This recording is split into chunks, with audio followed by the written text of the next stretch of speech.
Hello, magandang araw mga sisi kong tunay. Gusto niyo bang matutunan ang pagluluto ng pork kotsudon? Tara, samahan niyo ako sa aking munting kusina. Mayroon nga pala ako ditong 4 na piraso na pork chop. At dahil kotsudon ang ating gagawin, ay pumili ako ng pork chop na puro laman. Ang ginawa ko nga pala dito sa pork chop ay tinusok-tusok ko muna para pag nag-marinate tayo dito ay mag-a-absorb yung mga ingredients natin. Pagkatapos, lalagyan natin ito ng asin at paminta o kung ano pa ang mayroong pangpalasa sa inyong bahay. Nakadepende po iyan sa inyo mga kasisi ko. Naglagay lang nga pala ako dyan ng konting soy sauce. Kung patis, pwede nyo rin itong gamitin. Konti lang para magmamarinate yung ating mga ingredients. Pagkatapos nating itong ma-marinate, ay ikikip aside natin ito ng 30 minutes. At naghiwa nga pala ako dyan ng talong ng into cubes o hiniwa ko sa gitna. Naglagay lang ako dyan ng kunting mantika, lagyan natin ng asin at paminta. At imimix lang natin ito para mag-mix yung ating mga ingredients at may lasa yung ating talong. Katapos ko nga palang i-mix ang ating mga ingredients sa talong ay inilira ko na ito sa aming oven. Kung wala kayong oven, pwede rin itong prituhin o gawing inihaw. Igigrill natin ito ng level 1 ng 180 degree. At naghanda na rin ako dyan ng 2 itlog. At ilalagay na natin dito yung ating pork chop sa ating itlog.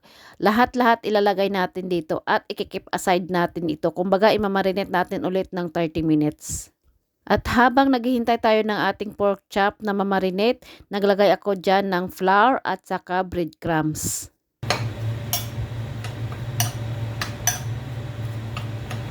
At saka ibibreaded na natin yung ating pork chop. Kailangan talagang cover na cover ito para mas maganda tingnan.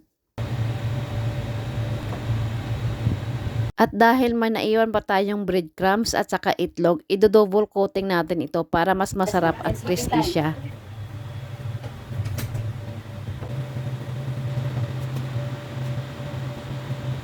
At pagkatapos maglagay tayo dito ng mantika sa ating kawali at priprituhin na natin ito.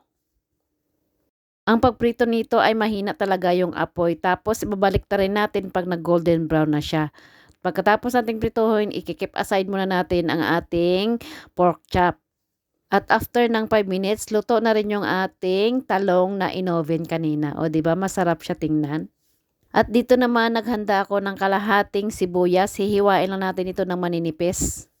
At paghiway-hiwalin natin ito para mas maganda mamaya sa ating food.